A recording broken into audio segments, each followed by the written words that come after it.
You are 10 years old, crouched inside a canvas tent that smells like mildew and bug spray, and your dad is pumping a lantern that hisses like a rattlesnake. It is 1974, and everything about this campsite looks like it was designed by someone who had never actually slept outdoors. The cooler leaks. The folding chair already broke. And somewhere in the back of the station wagon is a gadget your mom bought from a catalog that promises to make camping feel like home, even though the whole point was to get away from home. Number 17 on this list plugged into the cigarette lighter and promised to cook a full breakfast by sunrise. Number 11 was sold as a survival tool, but could not survive being dropped once. So hit subscribe, because here are 25 pieces of camping gear from the 1970s that were so strange, most of them barely made it out of the decade. Number 25. The inflatable furniture tent. Somewhere around 1972, a company decided that what campers really needed was a tent with inflatable walls that doubled as seating. You would blow air into vinyl tubes built into the tent walls using a hand pump, and once they were firm, you could lean against them like a sofa cushion. The whole setup took about 30 minutes of pumping. The problem was obvious to anyone who had ever owned a pool float. One thorn, one sharp rock, one curious raccoon claw, and your entire shelter deflated around you in the middle of the night, slowly sinking over your sleeping bag like a plastic shroud. By 1976, they were showing up at garage sales still in the box. Most people could not even give them away. Number 24. The pocket fishing rod with a built-in AM radio. This was a telescoping rod about the size of a ballpoint pen that collapsed down small enough to fit in your shirt pocket, and someone in product development thought it would be brilliant to build an AM radio receiver right into the cork handle. The pitch was simple. You would cast your line into the lake on a quiet Saturday and listen to the ball game crackling out of a tiny speaker while you waited for a bite. Except the antenna shared wiring with the fishing line, and every time a fish tugged, the radio signal scrambled into noise. Every time you reeled in, static filled the speaker and drowned out the play-by-play. It solved a problem nobody actually had by creating two new ones. And the telescoping rod sections were so thin they bent under anything heavier than a small sunfish, so it failed at both of its jobs completely and simultaneously. Number 23. The solar heated shower bag shaped like a giant black pillow. You would fill this oversized vinyl bladder with lake water, lay it flat on a rock in the sun for a few hours, then hang it from a tree branch and pull a cord to release warm water over your head. In theory, it was genius. In practice, the thing weighed close to 40 pounds when full. Hanging it required a branch thick enough to support a small child, and most branches at that height were attached to trees you could not reach without a ladder you did not bring. Most people just left it on the ground and stood over it, squeezing it with their feet, which looked exactly as ridiculous as it sounds. The water was always either scalding or lukewarm, never comfortable. Number 22. The combination camp stove and space heater. This was a single propane unit marketed for both cooking your dinner and heating your tent while you slept. The flame sat behind a metal grate with ceramic tiles that glowed cherry red, and you were supposed to leave it burning inside a sealed canvas tent overnight with the door zipped shut. The instruction manual mentioned ventilation in small print on the very last page, almost as an afterthought, right below the warranty information that nobody ever read. Thousands of these sold through mail order catalogs in the early 70s. The heat output was genuinely impressive. Your tent went from freezing to tropical in under 10 minutes. The oxygen consumption was also impressive, which is the part they left out of the advertising. This was one of those products where the danger was not a manufacturing defect. It was the entire design working exactly as intended. Number 21. The instant campfire log made from recycled newspapers. These dense, waxy bricks of compressed newsprint were sold as a one-match campfire replacement. You would light the paper wrapper, and the whole thing was supposed to burn for 3 hours with a cheerful, steady flame that looked and smelled like a real wood fire. What actually happened was a slow, smoky smolder that produced more soot than heat, filled the entire campsite with the chemical smell of burning ink and melting wax, and left a rock-hard lump of fused ash in the fire pit that would not break apart no matter how hard you poked it with a stick. You could not roast marshmallows over it because the flame was too weak and too low, and the smoke tasted like a printing press. Real firewood burned hotter, smelled better, and cost nothing if you picked it up off the ground. Every scout troop bought a case of these once. Nobody bought them twice. Number 20. The car top tent that unfolded from your luggage rack. This was a fiberglass shell bolted permanently to the roof of your station wagon or family sedan. When you arrived at the campsite, you unlatched 2 clips and the top half rose up on a scissor mechanism, revealing a foam mattress and canvas walls that popped out to form a small sleeping compartment. You climbed up a ladder attached to the side of the car, crawled inside through a zippered flap, and slept 8 feet off the ground on top of your vehicle. It sounds almost reasonable until you think about it for more than 10 seconds. Every time someone rolled over, the entire car rocked on its suspension. The ladder rattled against the door panel with every gust of wind. If it rained, water pooled in the channels of the fiberglass lid, and you could hear every drop amplified like someone tapping on a drum directly above your head. Getting down to use the bathroom at 2 in the morning meant climbing a wet aluminum ladder in the dark, half asleep, in your underwear, hoping you did not step on the rung that wobbled. And you could never park in a covered garage or go through a drive-thru again. Your car was permanently 7 feet tall. People drove these on the interstate at full speed, the wind resistance dragging their gas mileage down to single digits. They showed up in campgrounds across the country looking like some kind of military surveillance vehicle that had wandered off base. Yet the catalog photos showed smiling families gazing at sunsets from their perch, as if sleeping on top of your car in the woods was the most natural thing in the world. Number 19. The portable camp toilet with a paper bag system. This was a folding metal frame with a plastic seat that opened over a paper-lined receptacle, sold as a civilized alternative to digging a hole in the woods. After each use, you sealed the bag with a twist tie like you were packing a lunch and stored the sealed bags in a special zippered carrying case until you found a proper trash can at the next rest stop. The advertisements called it dignified outdoor living.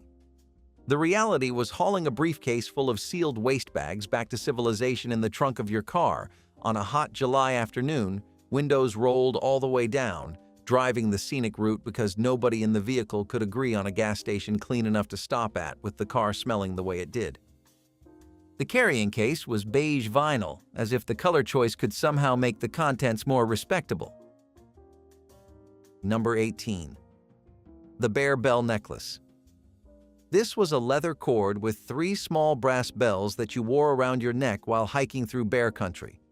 The idea was that the constant jingling would warn bears of your approach so they would move away before you got close.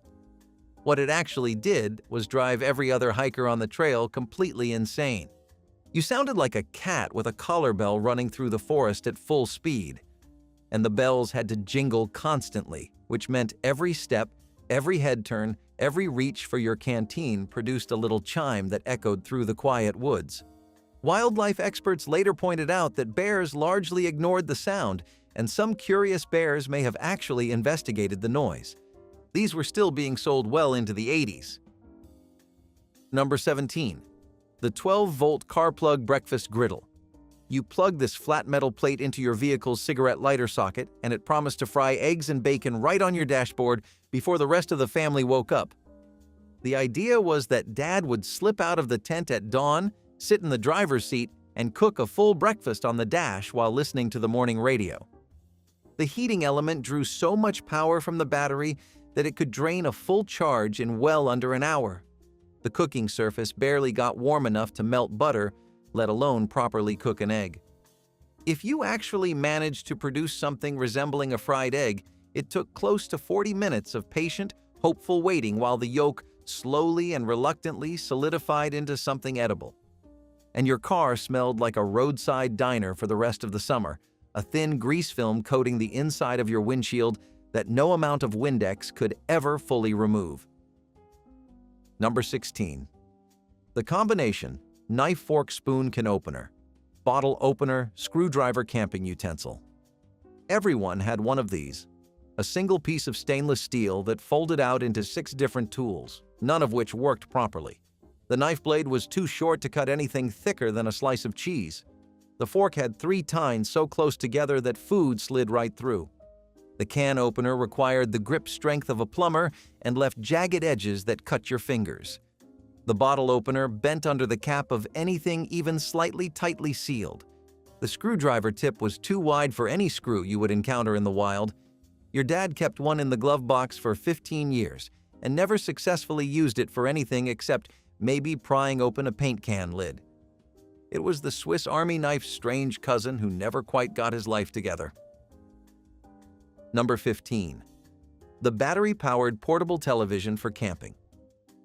This was a 5-inch black and white screen in a heavy carrying case that ran on 8 D-cell batteries and weighed close to 10 pounds with the batteries installed. The idea was that you could watch the evening news from your campsite, as if being surrounded by trees and stars was not entertaining enough. Reception in the woods was non-existent unless you happened to camp within direct sight of a broadcast tower, which defeated the purpose of camping in the wilderness in the first place. Most families hauled this thing into a remote campsite, balanced it on a picnic table, adjusted the little rabbit ears for 20 frustrating minutes, watched nothing but snow and static for an hour while the kids lost interest, and then the batteries died. You packed the whole thing back into the car the next morning having watched exactly 0 television. The whole point of getting away from it all crammed into a 10-pound box that brought nothing with it except dead batteries. Number 14. The Waterbed sleeping bag. Yes, this actually existed. A sleeping bag with a water-filled vinyl bladder built into the bottom pad, sold through outdoor catalogs as the most comfortable way to sleep on the ground. You carried it empty, hiked to your campsite, found a water source, and spent 20 minutes filling the bladder through a small rubber valve using a hand pump that looked like it belonged on a bicycle tire.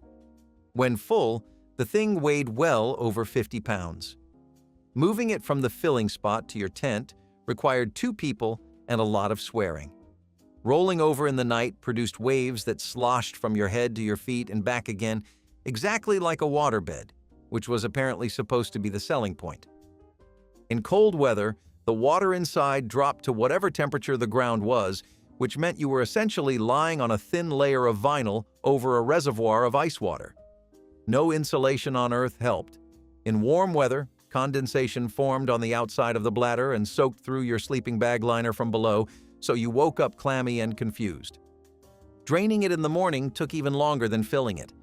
You had to tip the whole thing at an angle and wait while water trickled out of the valve at the pace of a leaking faucet, muddy water pooling around your boots. Then you rolled the whole mess up wet, shoved it into your trunk where it sat fermenting a mildew smell so deep it became part of the vehicle. The company that made these marketed them as luxury camping, which tells you everything you need to know about how the 1970s defined the word luxury. Number 13. The fold-out camp kitchen in a suitcase. This was an aluminum briefcase that opened into a miniature kitchen with a cutting board, a spice rack, and molded slots for utensils.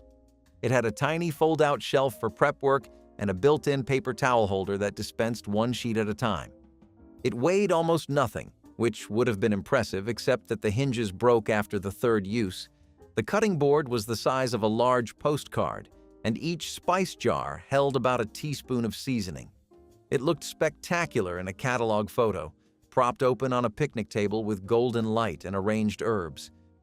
In real life, it sat open on a dirt patch while you used a real knife on a real log because the cutting board could not fit an onion. Number 12. The chemical hand warmer shaped like a cigarette lighter.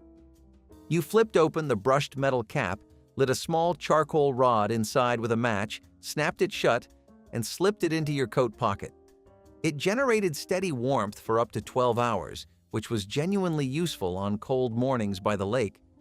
The problem was that the ventilation holes sometimes got blocked by pocket lint, and the metal casing heated up enough to scorch the fabric of your jacket lining. Your pocket smelled like a barbecue pit for the rest of the season, and every time you reached in for your car keys, you grabbed a piece of hot metal and flinched. Half the ones sold ended up thrown into a kitchen drawer after one camping trip, too dangerous to use and too well made to throw away. Number 11. The all-in-one survival mirror compass whistle magnifying glass pendant. Worn on a chain around your neck like a medal, this silver dollar-sized disc was supposed to signal rescue planes with its mirror surface, find north with a built-in compass, call for help with a whistle, and start a fire with a magnifying lens on the back. The mirror was too small to reflect any useful distance beyond a few feet. The compass needle stuck to its housing constantly and pointed wherever it felt like. The whistle produced a sound so faint you could barely hear it standing right next to the person blowing it. And the magnifying glass could not focus enough sunlight to warm paper, let alone start a fire. It was a piece of jewelry that happened to look outdoorsy, and it made you feel prepared while doing absolutely nothing to keep you alive. Number 10. The inflatable camp pillow that doubled as a flotation device. A vinyl rectangle about the size of a loaf of bread that you blew up and used as a pillow at night, then carried down to the lake the next morning as a swimming float. It had a textured surface that stuck to your sweaty face while sleeping and made a crackling, crinkling sound every time you turned your head. The valve poked you in the ear if you shifted wrong. As a flotation device, it held you about as well as a kickboard, which is to say, barely, and it drifted away the moment you let go. But it packed flat, and in the 70s, anything that packed flat and promised two uses was impossible to resist. Number 9. The Aerosol insect repellent with the volatile propellant. This was a pressurized can of bug spray sold at every campground store and hardware shop in America through the entire decade. The label clearly said, "Keep away from open flame," but the can was designed to sit on a picnic table 3 feet from a camp lantern. You sprayed it on your arms, your neck, your hat brim, all while standing near a fire ring with glowing coals. More than a few campers discovered exactly what happened when you accidentally aimed the nozzle toward a flame. The spray stream ignited in a sudden jet that singed eyebrows and startled everyone within 20 feet. Somehow this was marketed as family-friendly camping gear for the better part of a decade without anyone redesigning the propellant. Number 8. The collapsible aluminum camp cot with the canvas sling. Now let us talk about sleeping, because the 1970s had very strong opinions about sleeping outdoors. Every family had one of these cots by the middle of the decade. A folding frame made of thin aluminum tubing with a piece of heavy canvas stretched between the two side rails. You unfolded it, locked the legs into position with a crossbar underneath, and lay down expecting something close to the comfort of a proper bed. What you got was a surface that sagged in the center like a hammock, creaked every time you so much as breathed, and collapsed entirely if you rolled too close to either edge. The crossbar underneath caught you in the lower back no matter how you positioned yourself. Your knees hung over one end. Your pillow slid off the other. Getting out of it in the dark required a full gymnastics dismount because the whole frame tipped sideways the instant your weight shifted past center. And the canvas developed a permanent body-shaped dip after a single season that never flattened out again. By the following summer, it felt less like a bed and more like sleeping in a shallow trough that remembered exactly where your spine had been the year before. The legs left rust rings on the tent floor and sank into soft ground until the whole cot tilted at an angle. These lasted in garages across America for decades, not because anyone wanted them, but because they were too sturdy to justify throwing away and too uncomfortable to ever actually use again. They just leaned against the wall next to the folding lawn chairs, gathering cobwebs, waiting for a camping trip that was never going to happen. Number 7. The portable camp shower powered by a foot pump. A flat rubber bladder sat on the ground next to a tree. You filled it with water from the lake or a spigot and stomped on a foot pedal to push water up through a rubber hose to a shower head you hung from a low branch above your head. Every pump of the pedal gave you about 2 seconds of dribbling, lukewarm water before the pressure dropped and you had to stomp again. You spent more energy pumping with your foot than you would have spent just walking down to the lake and jumping in. Your calves burned from the repetitive stomping while your hair stayed half-soaked and your arms got cold waiting for the next spurt of water. And the moment you stopped pumping to catch your breath, all the water in the hose drained backward down the tube and pooled ice-cold around your bare feet on the muddy ground beneath the tree. Number 6. The see-through tent. Clear vinyl panels instead of canvas walls, marketed as a way to stargaze from inside your tent without unzipping the door. Romantic in the catalog photo, where a couple lay on sleeping bags watching a sky full of stars. In reality, every animal in the forest could see you sleeping. Every pair of headlights from the campground road lit up your tent like a fishbowl for the entire loop to stare into as they drove past. In the morning, the greenhouse effect turned it into a sauna before 6 o'clock, trapping heat and humidity until the walls dripped. And condensation built up so thick on the inside of the clear panels that by midnight you could not see out anyway. Privacy, temperature control, and visibility, all three sacrificed for one pretty catalog photograph. Number 5. The camp percolator with a built-in alarm clock. A standard stovetop coffee percolator with a small wind-up clock mechanism embedded into the bakelite handle. You set the alarm the night before, wound it up, and placed the pot on the cold camp stove. In the morning, the tinny buzzer was supposed to remind you to wake up, unzip your sleeping bag, crawl out into the cold morning air, walk over to the stove, light the burner, fill the pot with water from the jug, and then stand there for 10 minutes waiting for the coffee to percolate. Not start the coffee for you, not heat the water, not do anything useful at all. Just buzz at you from across the campsite. It was an alarm clock physically bolted to a coffee pot that still required every single manual step of making coffee completely from scratch. The clock mechanism added a few dollars to the price and precisely zero convenience to the outdoor morning routine.